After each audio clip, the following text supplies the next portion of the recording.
listener production. Hi, Helen Smith here with you. Welcome to The Briefing.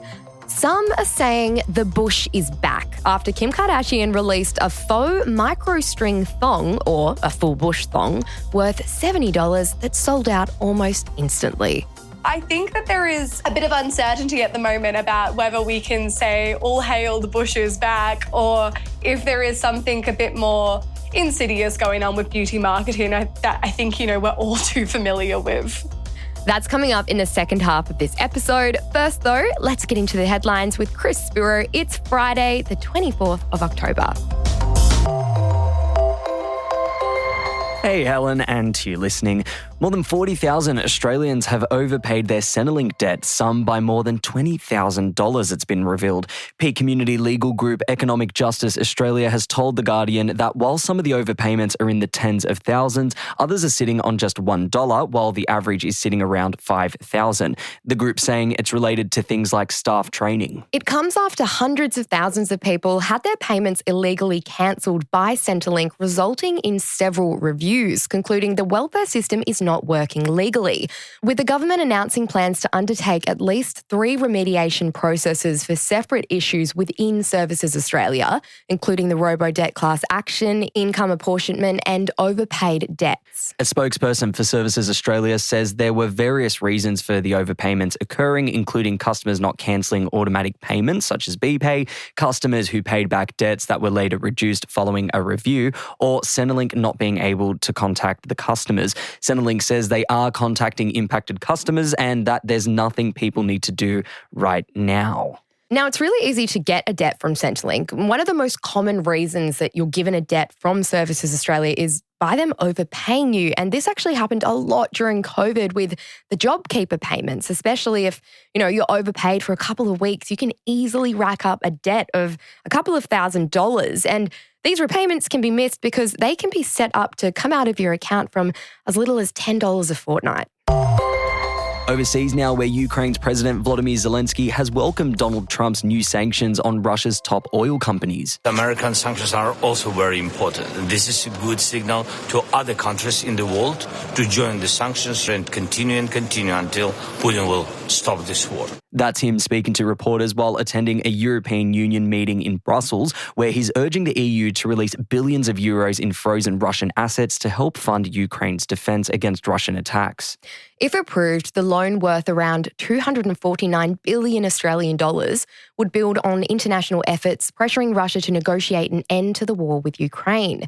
The US yesterday targeting 2 Russian oil companies that produce around 80% of the country's oil exports by freezing their assets in the US and banning American companies from working with them and their subsidiaries. It marks the first time the current Trump administration has imposed direct sanctions on Russia, a move signalling the US president's growing frustration with his Russian counterpart. Every time I speak with Vladimir, I have good conversations, and then they don't go anywhere. They just don't go anywhere. Now, this all comes as the planned meeting between Trump and Putin in Hungary later this month has been called off, and while fighting between Russia and Ukraine continues. For the first time in 500 years, the heads of the Anglican and Catholic Church have prayed together, with King Charles and Pope Leo making theological history at the Vatican.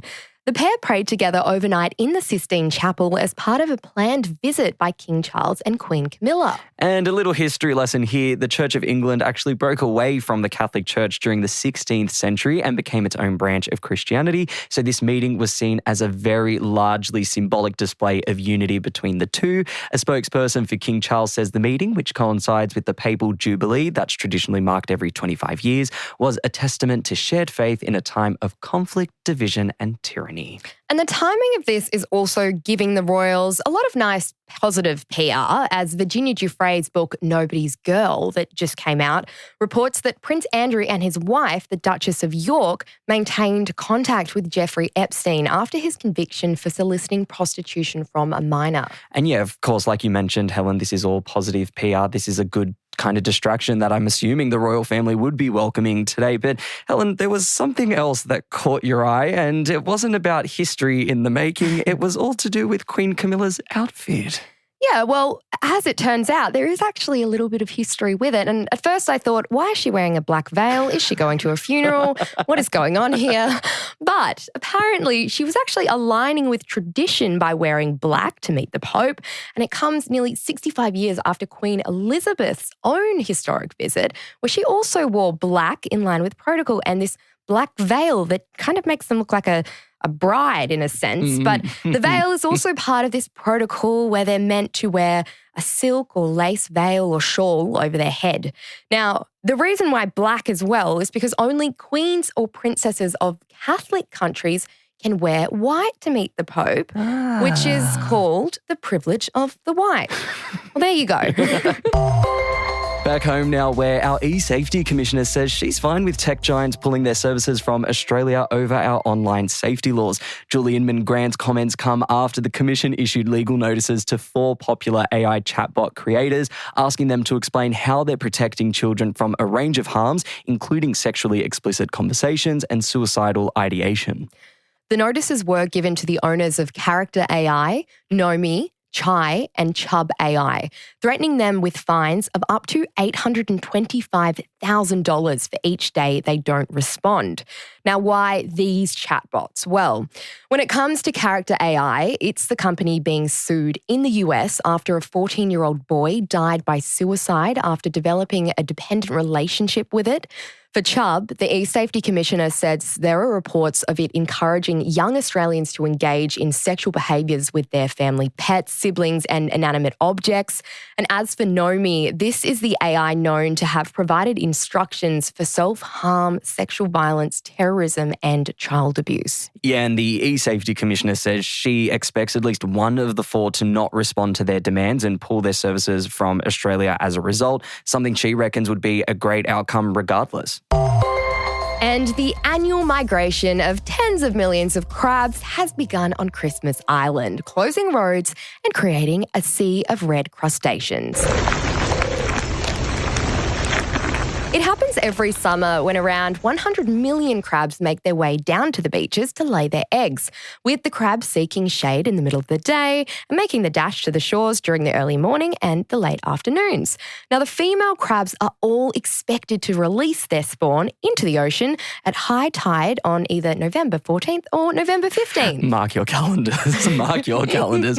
Now, there are more crabs on Christmas Island than there are people, with the number of crustaceans increasing over the last decade because of a scientific breakthrough, Helen, and this involves the introduction of a micro-wasp to the island, which has reduced one of the main threats to the crabs, the yellow crazy ants. And this increased number of crabs creates chaos every year, where locals have to use everything from leaf blowers to garden tools and other devices on their cars that kind of look like snowplows to help make their way around.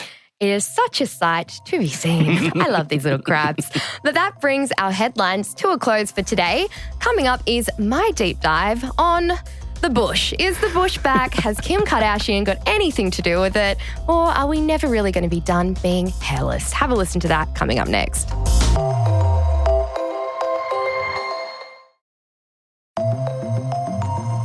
Kim Kardashian has brought back the merkin with her sellout full bush thong.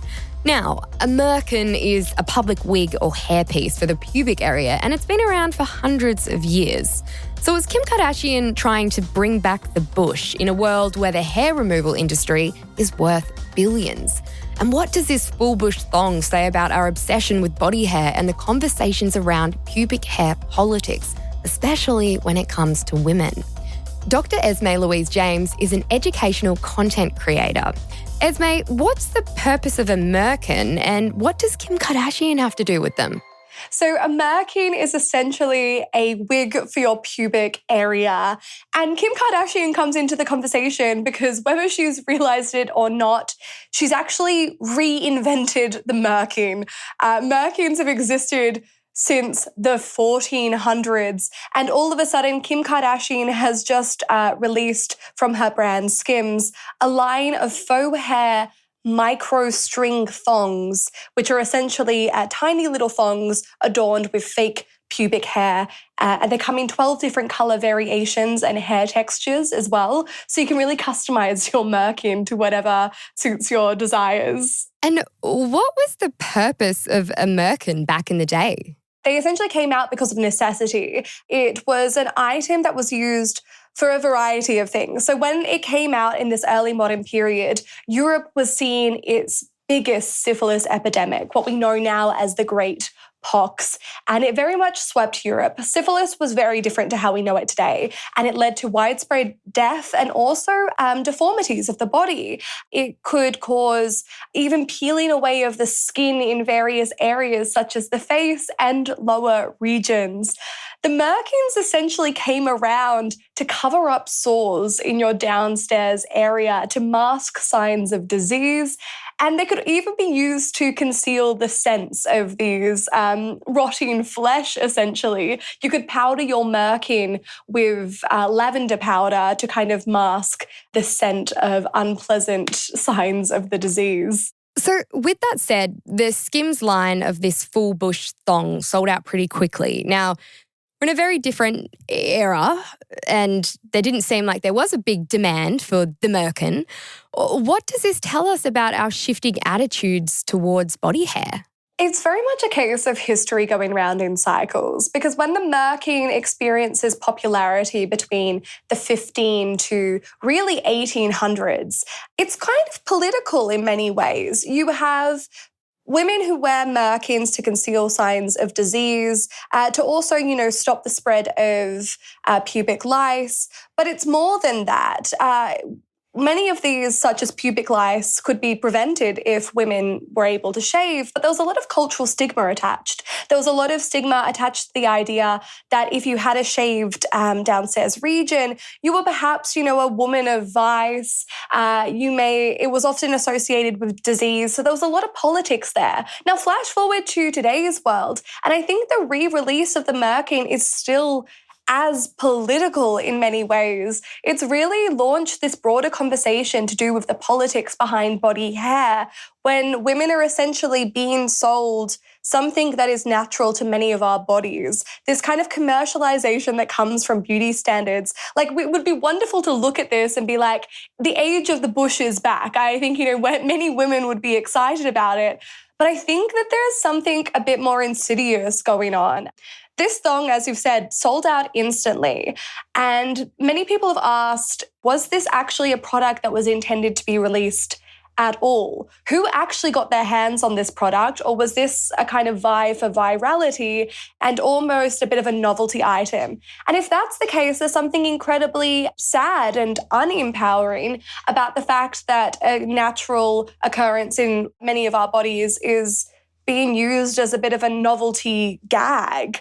So I think that there is a bit of uncertainty at the moment about whether we can say all hail the bush is back, or if there is something a bit more insidious going on with beauty marketing that I think, we're all too familiar with. Why has body hair, especially for women's pubic hair, been such a charged site of control and conversation?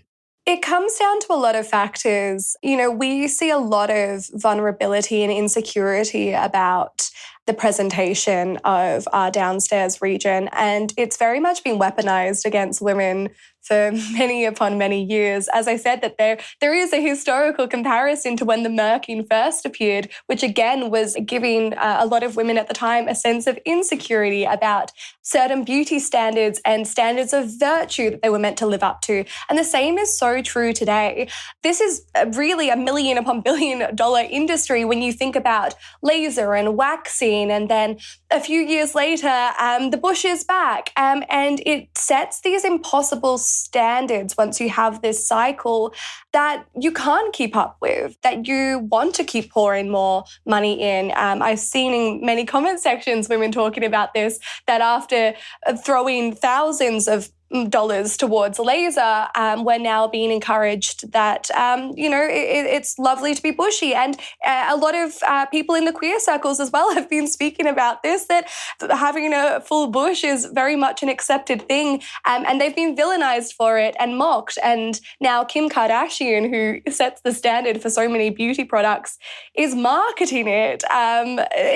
There's this constant contradiction that makes it exhausting as a consumer to be able to keep up with. And I think that's the point. And when did we start really getting rid of our body hair? It alternates at various times in history. You'll find that often shaving is associated with a lot of nobility and your higher classes, and that's understandable when it comes to the expense that would go behind these things. So, back in ancient times in Egypt, we have example of people engaging in waxing of various body hair, and often it was associated with hygiene. Pubic lice is a great example of why nobility may decide to shave off their hair. And especially in that early modern period, that was one of the reasons people turned to merkins, because you could shave off all of your hair but have the appearance of being unshaved at the same time. And then you basically take your merkin and you boil it or you bake it after use to sterilize it and then whack it on again.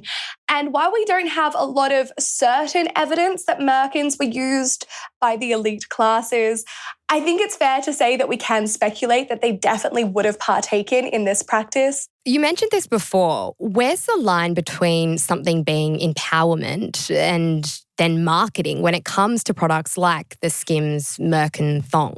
I think it's a mix of intention behind it from the company that is coming out with this, and there hasn't been a lot of clarity from Skims or Kim Kardashian about the purpose of this merkin. It was part of a 1970s themed campaign, and it kind of came with this slogan of, does the drapes match the carpet? So there is that kind of tongue-in-cheek gag that comes to it. I think what happens, and especially because of social media, that a lot of people are able to engage so quickly in the conversation, is that we are encouraging a lot of critical thinking when it comes to seeing products like this come on the market. If the person who's created the product has not engaged in the conversation of the politics behind this product in a way that is clear and intentional, I don't think you can know for certain that this is a point of empowerment whatsoever. People have also pointed to the design of this micro thong itself, which potentially looks a bit more like a gag product than it does a very serious intention.